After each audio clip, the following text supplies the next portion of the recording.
there. Thank you.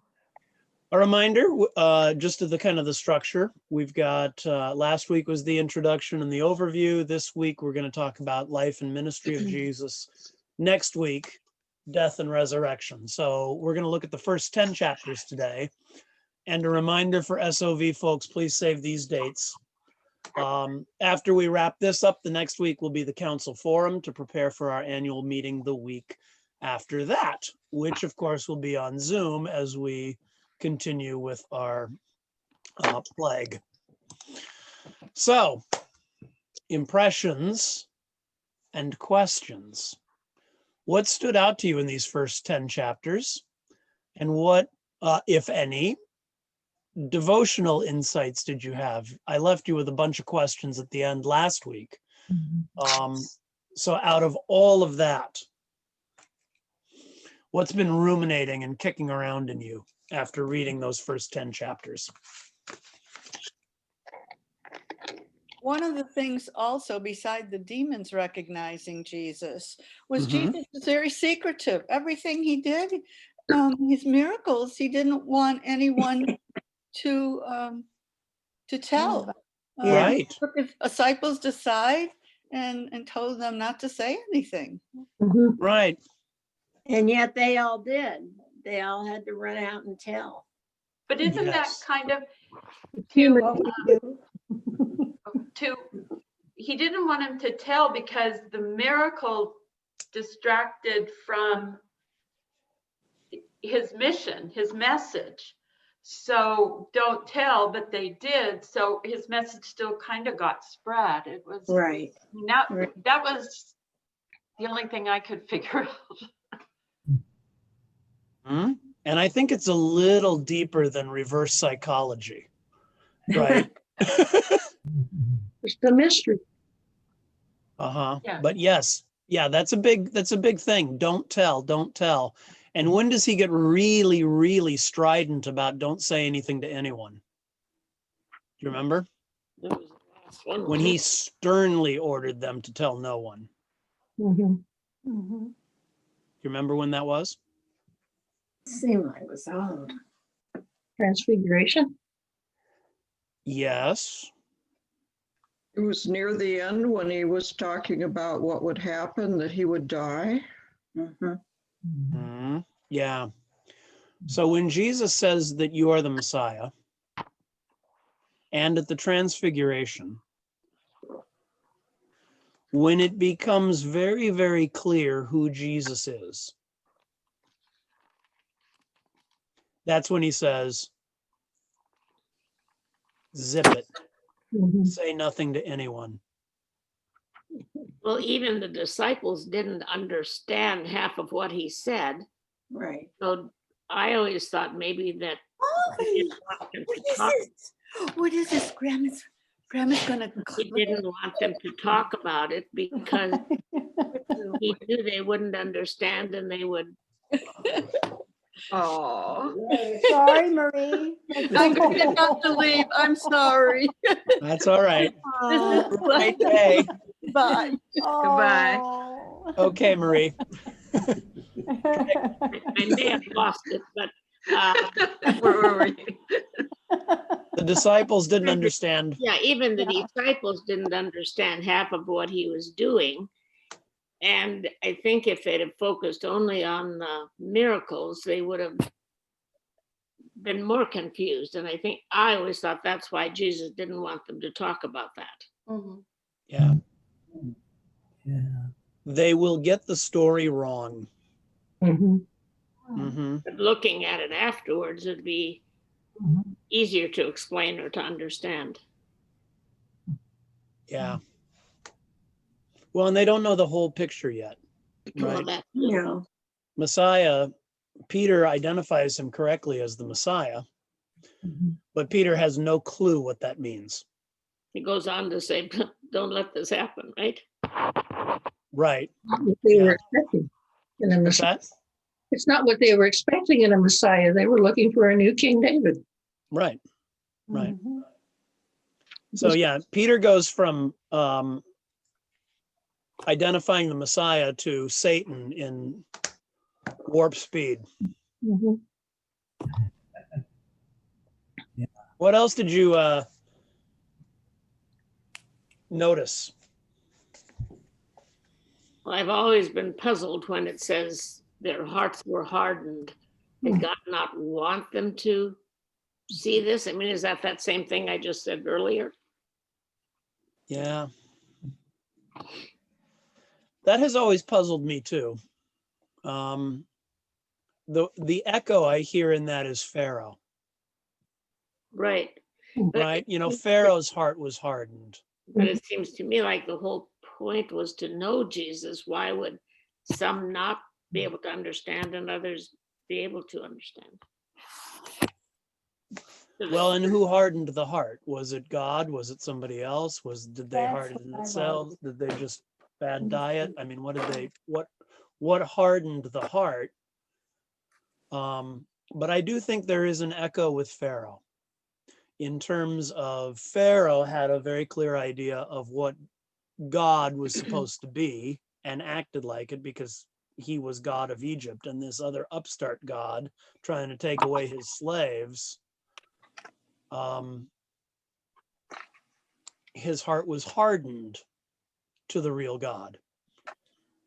And the disciples have Pharaoh kind of delusions for Jesus.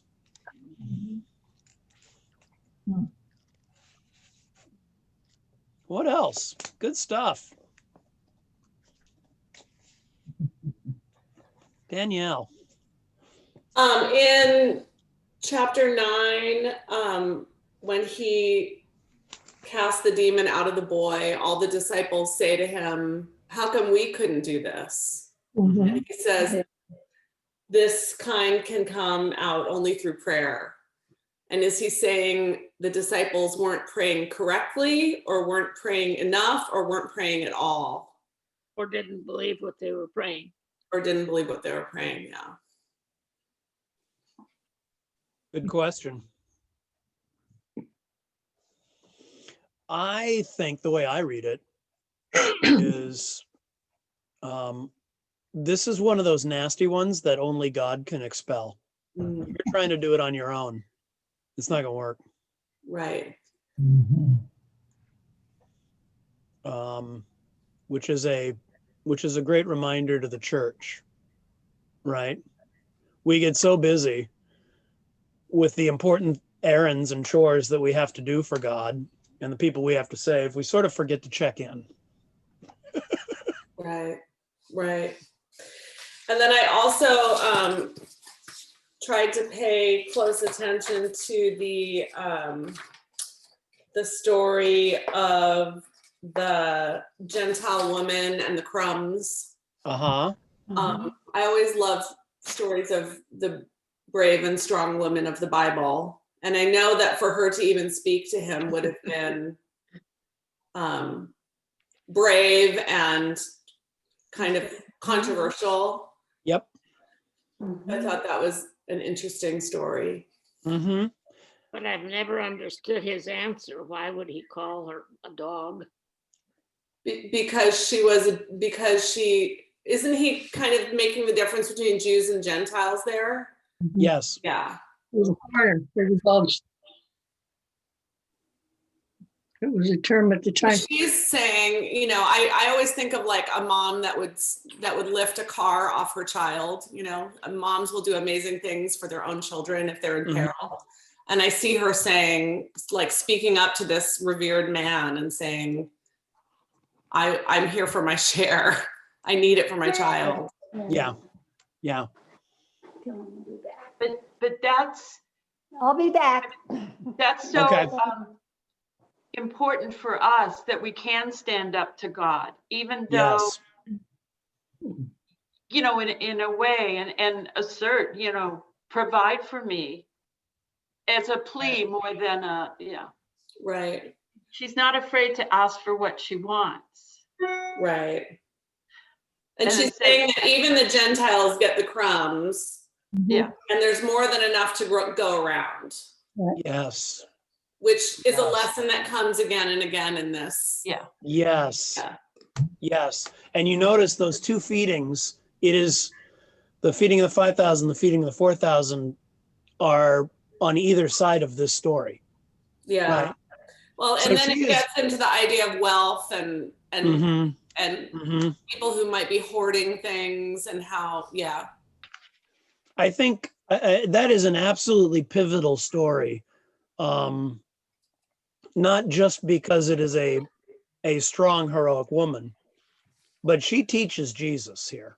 I mean, Jesus comes off not looking very good here, right? Right, that's what I didn't understand. Right. Well, he's a Jewish teacher, and his abundance, his 5,000 was for Jews. Then he goes off into this other territory Oh, and has this encounter with this woman. And the very next story, he puts his fingers in the ears of a deaf man and remember his prayer. Be opened. Right? He prays for the man, but that's really what's happening to Jesus. He's being opened. Mhm. And suddenly there's an abundance of food for a Gentile crowd that follows all of this. So there's a really key shift that happens here. And that story's a hinge. Because it changes the whole flow of the gospel. Because of this Syrophoenician woman's faith. And being a woman and being a Gentile, her faith turns the story. Mhm. Ironically enough, right? That has a lot to teach us. Very good. What else?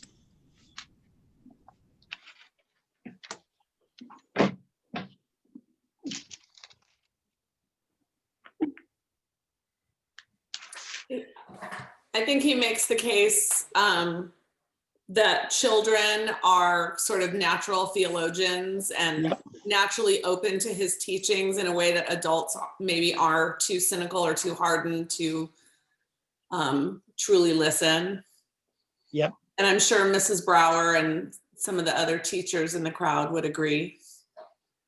Oh, yeah. Children ask natural questions. Children are inclined to have minds that can be open to all of this. It's the innocence. Mhm. I always figured the kids understood Jesus better than we did, Mhm. Yeah. Right. because we always think we have to pay for everything. Well, and even this past year, there was all kinds of worry about how are the kids going to do with face masks.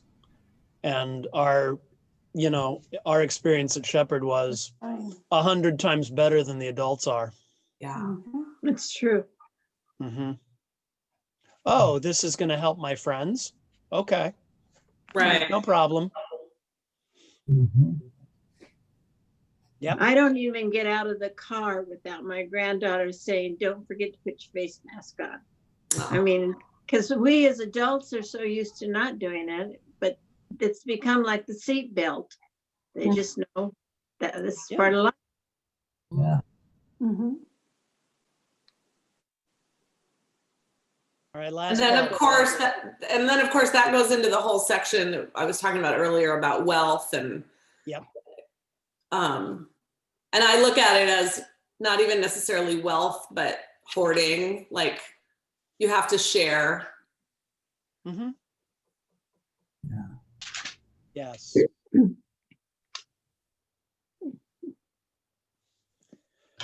Well, and there's the disciples have instincts to accumulate power, right? Whether that's wealth or some other form of it, right? Like we've got the Messiah and we're with, the guy who's going to topple Rome and the I can't think of anything like that right now. Can anyone help with that? Anyone? Anyone? Not going to go there, but you know. You did it. Which, of course, breeds conflict. Mhm. Yeah, sure. Yeah. That's exactly what they're seeing. But the idea of sort of greed versus trust and faith and sharing is kind of an interesting. Yes. Yeah. Timely at all? You Mhm. think? You think? Mhm. There's a method to my madness.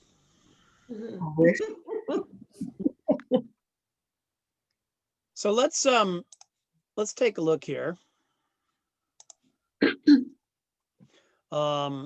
We did an impressions and questions. Let me get back here. What's missing in Mark? What did you notice was not there? That's always hard. That's a hard question to ask. What did you notice was not there in those 10 chapters that you think, when you think life of Jesus? His birth. The birth story. No birth, Mhm. No No birth. birth. Yeah, no birth. no Christmas. Nope. What else?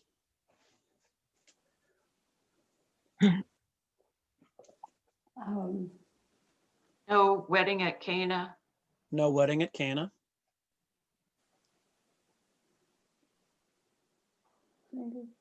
When he was 12 at the temple?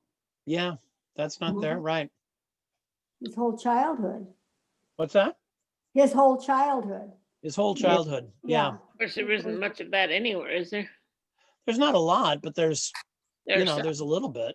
This So there's starts no Christmas, off Epiphany, Magi, Jesus at the temple, any of No, that. He just no. appears with as an with, adult.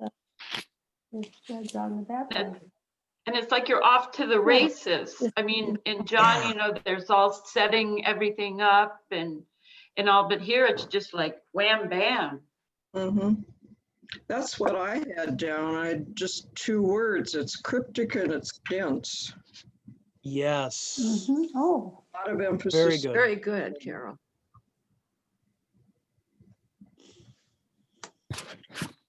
Well, and even, it had the temptation story, to Marcia's point, but where's the dialogue with Satan? It's in Luke, it's in Matthew. that's true. Yeah, He's out there for 40 days. He's tempted. He's with the wild beast. Angels show up and it's over Mhm. in a blink. Mhm. Yeah, where in the other gospels, when they expand on that story, well, why are they tempting Jesus? And here it's just he went out, he did his thing, and now we're off. Uh-huh. It's a recap. Mhm. It's not a lot of analysis. No. The details are not there. You know what his writing, it sometimes reminds me of like 6 and 7-year-old kids. It's like he went out and boom, and let me get to something more interesting. And Yeah. And then we did this, and then we did this, and then we did this, and then we did that. And then we did and that's like when you talk about the details, where he sometimes goes into a lot of details. It's like, they're crawling over the rocks and everything. That's the thing a kid would like, and how they would tell the story. Yeah. Was Mark also one of the younger people who were writing about Jesus? Probably. Mhm. But And it's such a stylistic thing. It grabs us in, and we can easily identify with climbing over the rocks and all, and then he sends out the devils, and the unclean spirits, and it's like, whoa.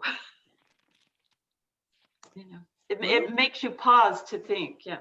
Children are the best theologians, so that's why we Mhm. a few things here. There's no Christmas, there's no birth, there's no genealogy of, Jesus comes from any of that. A lot of the familiar parables and the teaching, no Good Samaritan, no prodigal son, no Sermon on the Mount, none of that. I mean, there's a few parables in chapter 4 and a few little one-liners, but the extended senses of teaching,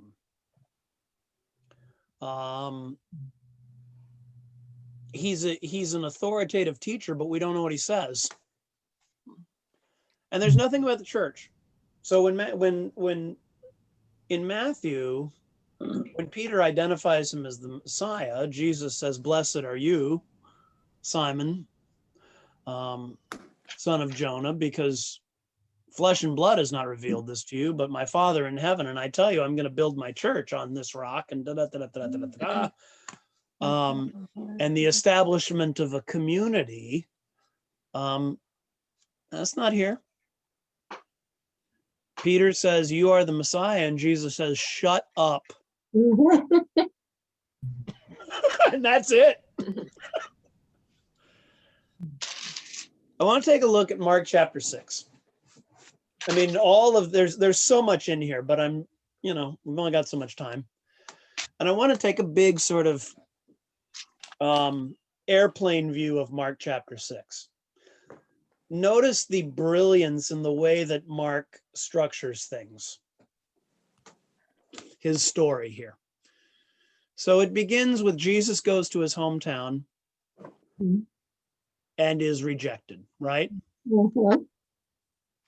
He could do no deed of power there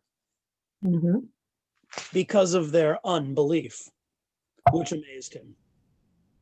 How does he respond to this rejection?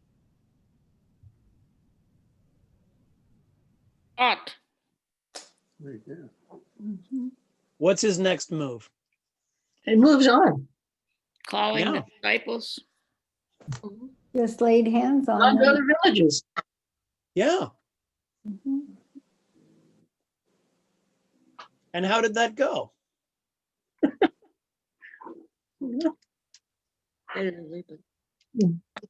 Verse 13.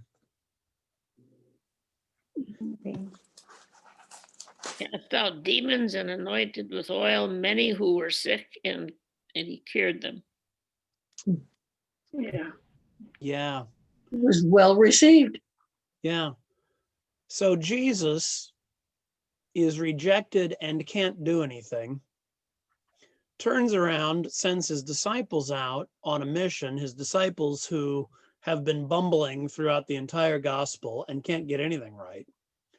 They go out, cast out demons, and cure people. Okay. And then Mark stops that interruption. They are so successful that word gets back to Herod. And Herod, as leaders, as kings, as insecure political rulers do, Herod gets nervous. Yeah. When power gets out of his circle. And Mark, who has been in such an all-fire hurry to get to the next thing and climb over the next rock and get to the next miracle, all of a sudden slows the pace down really slowly so that we can have a thorough account of a very gory birthday party. Yeah. Murder. What? So there's a banquet in the kingdom for King Herod's birthday, and how does it turn out? John lost his head. Baptist head. Yeah. Yeah, John lost his head. Yep. Not very well. No. No. So what's the next story? Word gets back to Jesus. These two things come together. The disciples return from their successful mission. Jesus picks up the paper and finds out what happened to Herod. And he says, wow, okay. Let's come away. Let's regroup. Okay, we need to get away and sort of regroup. But that doesn't work because a huge crowd follows him. Mhm. And then what do you have? The feeding of the 5,000. Thousand. Yeah. Yeah. So you have a kingdom banquet followed by a kingdom banquet. Mhm.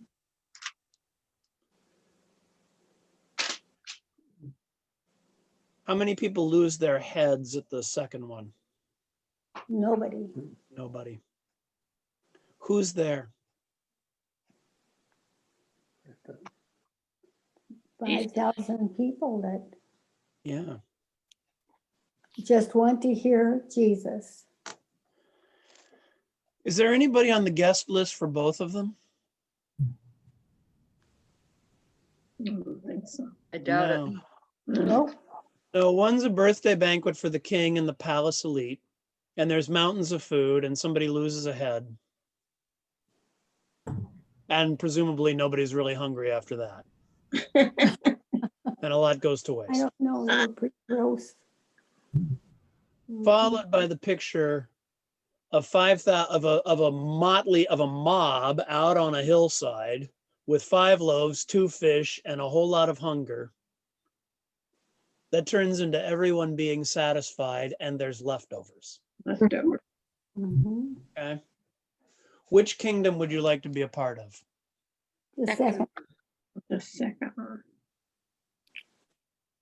Mhm. Kingdom of Herod or the kingdom of God? Kingdom of God. The pictures are set side by side, right?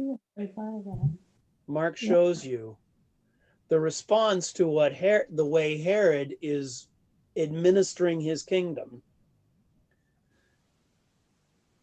Jesus showcases how God administers his kingdom. Right next to each other. It's no accident. Okay. Then Jesus dismisses the crowds. The disciples get in the boat. They go away. Jesus goes up on the mountain to pray, comes back at 4 a.m, walking on the water, intending to pass the disciples by. You know, because, you know, he goes out and strolls on the lake at 4:30 in the morning. Like we all do. Like we all do. And the disciples see him and, oh, crap. They saw me. I'm probably going to go have to talk to them. Yeah. Which is bizarre, No right? time to think. Right. But the disciples are terrified. Yeah. They're in the boat. Mhm.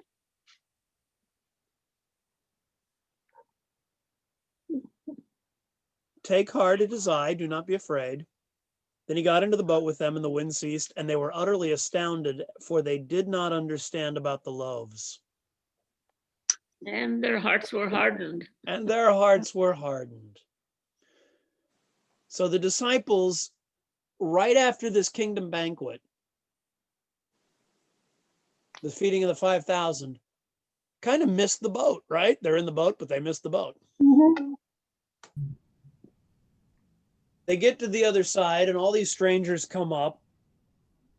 People at once recognized him, rushed about the whole region, began to bring the sick on mats to wherever they heard he was, and wherever he went, laid the sick in the begged that they might touch even the fringe of his cloak, and all who touched it were healed. So look at this pattern. His family and hometown reject him. He moves out into mission to unfamiliar people. Mhm. Wild success, which makes the king nervous, who has a familiar banquet with his familiar people, at which John is beheaded. And then Jesus hosts another banquet for a whole bunch of strangers. That's amazing. The people, Jesus's inner circle, his palace elite, his 12, get in a boat, and they're terrified with hardened hearts because they don't know what's going on. And then they get to the other side, among a whole crowd of strangers, and healing and curing just goes viral. So familiar, rejection, unfamiliar, successful mission 3 times over. And the center of it is a picture of how two different kingdoms work. Now, Mark has set you up for the hinge and the turn, because Jesus is going to now have, upon response of this acceptance unfamiliar, with all of these people being cured everywhere, he's suddenly going to get into a theological argument with some Pharisees about purity and washing cups and kettles and all of that kind of stuff. Right? Right. It is from within, not from outside, but from within, that we are tainted. It is within, not what goes out, not what goes into you from outside, but what comes out of you from the inside that poisons you. So he's rejected by the Jews, and he immediately goes off to Syrophoenicia. As a Jew, rejects this woman whose faith overpowers his rejection, and heals the man. Be opened, Ephatha, which is exactly what is happening to Jesus at this point, as he's opening to the Gentiles. And what do we follow that with? A kingdom banquet. The feeding of the 4,000, the Gentiles. And there's not 12 baskets left over because it's not a Jewish banquet. There are 7 because it's for the entire world. And immediately after that, the disciples get in a boat and miss the point. Again. And I guess we probably do that over and over, don't we? Oh, yes. Oh, there it is. There it is. The teaching never ends. Right. Or does the learning? Right. Over and over and over again. He has to keep, Mark keeps telling us over and over and over again. Back and forth. I believe, help my unbelief. Now, trivia time. How many blind men are healed by Jesus in Mark's gospel? Oh, gosh. I know. Just take a guess. 3? No. 1? No. Somewhere between 3 and 1. 2. Oh, wow. 2. Very good. That's what I was Yeah, we know of, but remember they were healing thousands. That's true. That's true. But specific stories of blind men being healed, there are 2. And those might have been the disciples, right? Not Jesus. Yeah. So, spoiler alert here. This is not trivial. Let me show these to you. Blind man number 1. Jesus took the blind man, let him out of the village, put saliva on his eyes, laid his hands on him and asked him, "Can you see anything?" Trees. The man looked up and said, "I can see people, but they look like trees walking." How do you know what trees look like? Good point. Well, you're a blind man, so you know what things look like.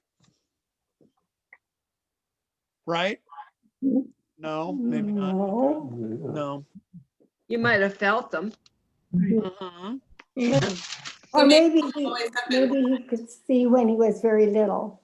Probably because his sight was restored. Yes, it was restored. Yeah. So people that look like trees walking. Okay.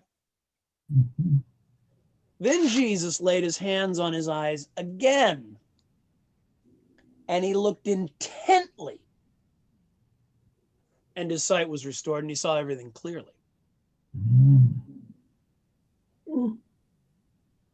Two-step process, right? Mhm. So this is not one of those sort of clean, Jesus waves his hand, everything's magic and sweet, right? No, this actually takes some work, right? There's spit and touching, and I can kind of see, and this is taking a while, and it's messy. Keep this in mind. Then, because of what we've talked about earlier, he sent him away to his home, saying, "Do not even go into the village. Don't say a word." Right? Mhm. Okay. That's your first blind man. Mhm. Right after everything we just talked about. Mark 8. Where's the second one? The end of Mark 10. Yes. As Jesus and his disciples and a large crowd were leaving Jericho, Bartimaeus, son of Timaeus, a blind beggar, was sitting by the roadside. When he heard that it was Jesus of Nazareth, he began to shout out and say, "Jesus, son of David, have mercy on me." The crowd sternly ordered him to be quiet, but he cried out even more, "Son of David, have mercy on me." I love this. Jesus stood still.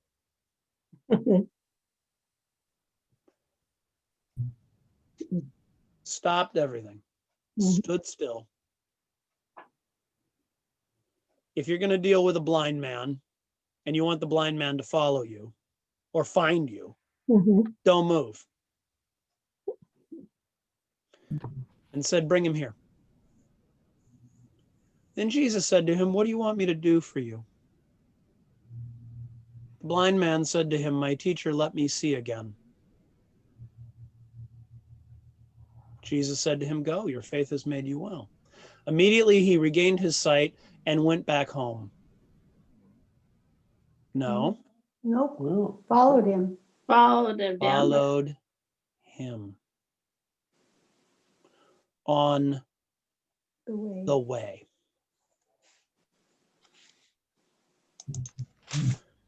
What's in between these two disciples, these two blind men?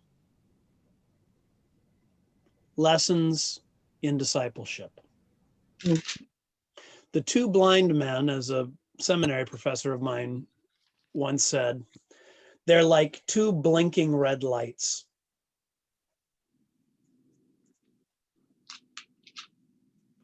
Look in between the blind men to see what Mark wants you to see. We talked about the intercalations and the sandwiches. Mark 8:22 through the end of Mark 10 is an enormous sandwich. Oh, yeah. And these two blind men are the slices of bread. And Mark wants you to focus your sight on what's in between the two of them. And what's that? Immediately, the first thing is Peter says, "Jesus, you are the Messiah. Tell nobody." Why? Because when Jesus sees Peter, when Peter sees that Jesus is the Messiah, it looks like a tree walking. He sees it, but not clearly. Okay. So Jesus has to put his hand on Peter's eyes again and make him look intently. You are the Messiah. Then he began to teach them that the Son of Man must undergo great suffering and go up to Jerusalem and be betrayed and killed. And Peter says, "Oh, this must never happen to you. You're the Messiah. We can't let that happen to you. Get behind me, Satan." He sees, but not clearly. And he began to teach them about the cross, right? Okay. Those who want to save their life will lose it. Take up your cross and follow me. Discipleship's going to be hard. And the next picture of that is that they have a big, long, three of them, Peter, James, and John, have a big, long uphill climb, which leads to the transfiguration, where God says what? My beloved son. Yeah. And Listen to him. yeah, verses 7 and 8. From the cloud there came a voice, "This is my son, the beloved." Just like the baptism. Listen to him. And in Greek, listen is continue listening.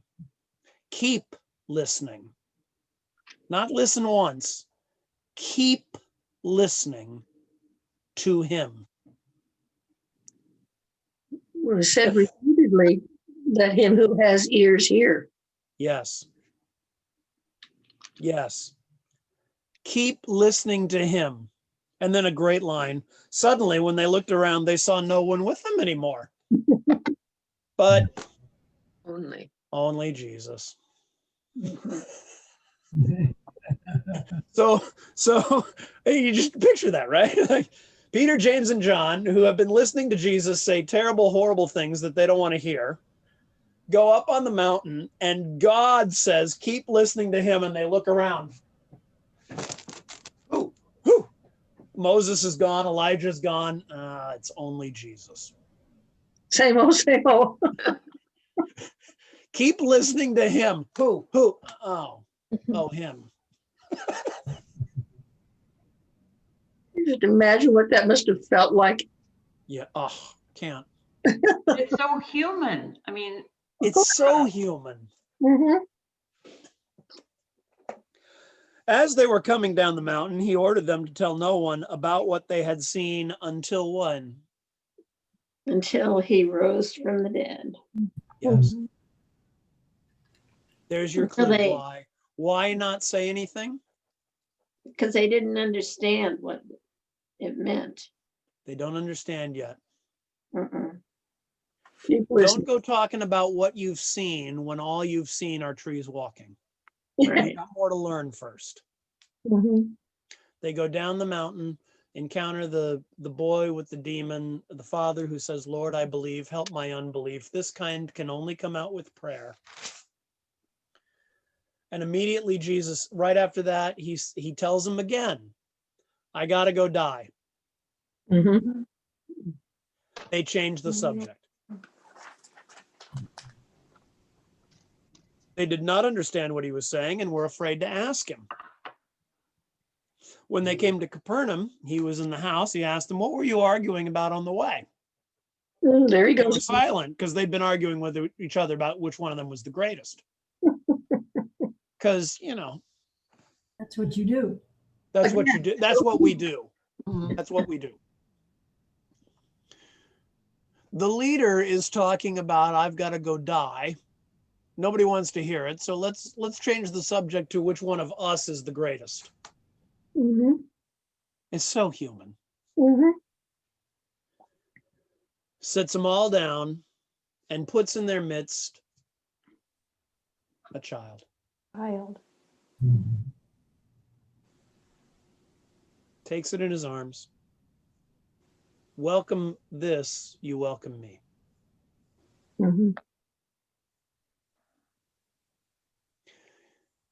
You 12 great men who are arguing about which one of you is the greatest all need to become more like this toddler.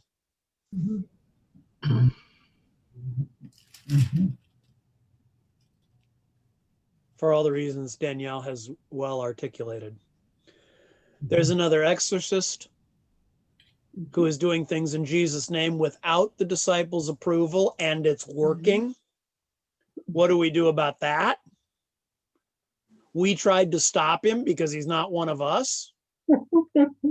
God forbid people go to the Catholic Church and encounter God. Never mind invoke the name of Jesus. Yeah. More teachings, including divorce, where women who are powerless are empowered. More children are welcomed as the disciples try to keep them away because they're not getting it. But then you get a really good prospective church member who follows all of the rules and gives lots of money, has lots of money. Jesus kicks him away because he's not willing to part with everything, sell it, go to the poor, and then follow him to the cross to die in Jerusalem.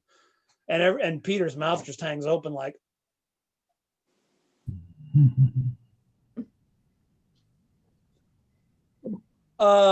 we left everything to follow you. What do we get? What's in it for us? Mm-hmm. And then, of course, James and John make their power move. Hey, can we be on your right and your left in glory? Yeah, I always love that. Right after, the third passion prediction, Jesus says, yeah, I'm going to go die. Hey, can we be on your right and your left in glory? Are you able to be baptized with the baptism with which I'm being baptized? Sure, yeah, we can do that. Be careful what you wish for. Be careful what you wish for. Because there will be a right and a left. There will be someone on his right and on his left at Calvary. It won't be James and John. Nope. So debates about greatness, children and rich men, all kinds of lessons in discipleship about what it means to follow Jesus. And it is not at all what we think. It's not about wealth and power and glory. It's about welcoming the least and serving. For the Son of Man came not to be served, but to serve, and to give his entire life, a ransom for many. And then you get the next blind man, who gets it, who sees it, and who gets it, and who follows him on his way. And that way will lead in chapter 11 into Jerusalem on Palm Sunday. That's where we begin next week. The interesting footnote on mine, this was the only one that addressed him as the son of David. Right. Right. And now he's going into Jerusalem. Exactly. Political stage. Yep. For the mindset of the time. Exactly. Mm-hmm. So the son of David is about to go into Jerusalem. Wow. Wow. It does set the stage. It's a cliffhanger. And it's the perfect cliffhanger to end on. Mm-hmm. And suspend for next week. But as we're thinking about this, here are the questions to sit in your craw for this week. How does Mark's Jesus challenge you and comfort you? What does or has discipleship cost you? How has Jesus healed you? What things do you see partially? What things do you see clearly? And then who are today's children? Children in biblical times were not the same as children now. Right. Children were voiceless liabilities. Mm-hmm. If they grow up, they're there to take care of their parents and pay them back for tolerating them during their childhood. They're not cute, adorable little things we should shop for and send to school and fawn over. They are voiceless and powerless and unappreciated in the biblical world. And Jesus takes them and says, be more like this. Mm-hmm.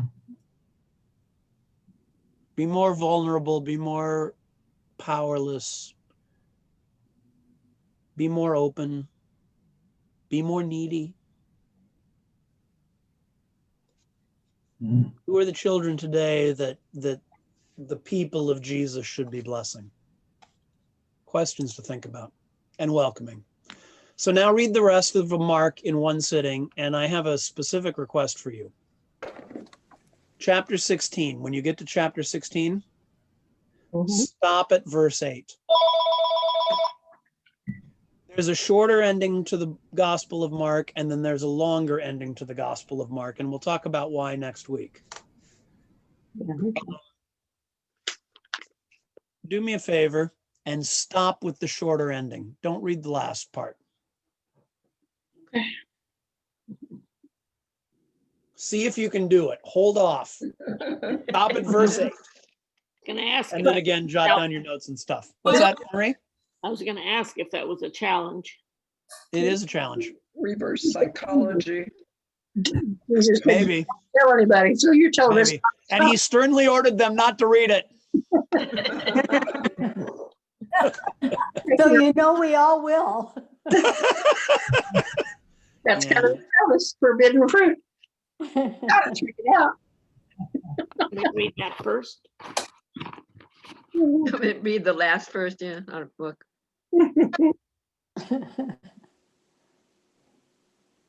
Don't do it.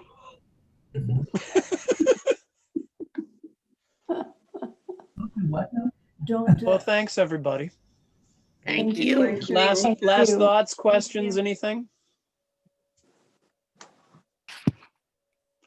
I'll just say thank you for church today. Audrey, what's that? Yes. Thank you for church today. Yeah, it was. You're welcome. Yes. It was wonderful. Always. Mhm. Well, a blessed and peaceful week to all of us. Oh, that's really. Sure. Yeah. Keep Praying. praying. Thank you. Yes. And if anybody has anybody they want to have put on the prayer list tomorrow, please get it to me by 10 o'clock so I can send them out to pray. But make sure they have okayed it, that they don't mind having their name on there. Thank you. Maybe there's reason to do it when they don't okay it. Oh, no. Oh, no. Trust me. I think we just You have. can do that. You can do that alone and let Yeah. Okay. and just need yeah. to have their okay. Okay, It's all right okay, to put the name okay. on. Yes. It's nice to see the skippers back. Yep. Yeah. Hi, Marcia. Hey, glad to see you today. Wow. I had to remind her of the class last week. Yeah, because I kind of was watching football and today I recorded it. Oh, good. Got your priorities. I've got them straight now. Next week, Sharon, I have to tell the story. You reminded me. Yeah. Next week, next Sunday will be the 50th anniversary of Super Bowl V, Yes. Wow. which kicked Wow. off at 10 a.m. Pacific time. Okay. Yeah. And some poor souls at Valley Lutheran Church in North Hollywood went to church at 10 a.m. hoping that it would be short so that they could get back and watch the Super Bowl. And some little urchin was getting baptized, which lengthened the service and ruined the whole first half. They had to miss because some little screamer was getting baptized that day. Well, who might that little screamer have been, huh? Your pastor. Yes. But the interesting thing was you were very calm. I'm very grateful for technology with the kids getting out of school, with the football games. I haven't missed one football game since we started. Oh, good. Oh my God. I'm so addicted. Good, you can tell us about them. I haven't watched any. Oh, sorry. Marcia, enjoy your hot toddy. Oh, thank you. Yes. Thank you. Marcia, how's Texas? Are you happy there? Yes, yes. Good. It's beautiful and it's nice having family. Good. Good. That's, yeah. We miss you. Yeah. Even though we don't see you, we miss I'm glad you're joining these sessions though. That's good. you. Yeah. Well, I had found a church I wanted to see, but there's no way to really make friends. So No. it's like, okay, well, I'll just stay at Shepherd. I mean, what's the difference if I'm halfway across the country or, in Right. True. Yeah. So you'll be Right. seeing me for a while. Yeah. Good. Good. We have a few council positions open, Marcia. Yeah. I think those need a little closer. Oh, okay. Not anymore. Just checking. Nope. Nope. Not anymore. Oh, okay. All right. Distance Virtual is a parish life, you know? Yeah. I always think about parish life when I read the feeding of the 5,000, because somehow in every one of those events, the food lasted. Amazing.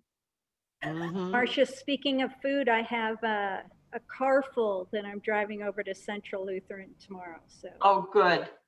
Good. to that, Yes. that you started. And we ended up with 4,000 socks instead of 2. Yeah. Wow. Yeah. We got a big donation from Bamba. Oh, good. Oh, Good. Got it. Who got that going? Out of Linda curiosity. Dean. Pardon? Linda Dean. Oh, okay. That's exciting. Yep. And we were so doubtful. We'll see you next week. Take Okay. care. See ya. Bye, Greg. Yeah. Bye. Bye. Bye, Ann. Bye-bye. Bye, everyone. Bye. Bye. Bye-bye. Have a good week, safe week. I have to see everybody.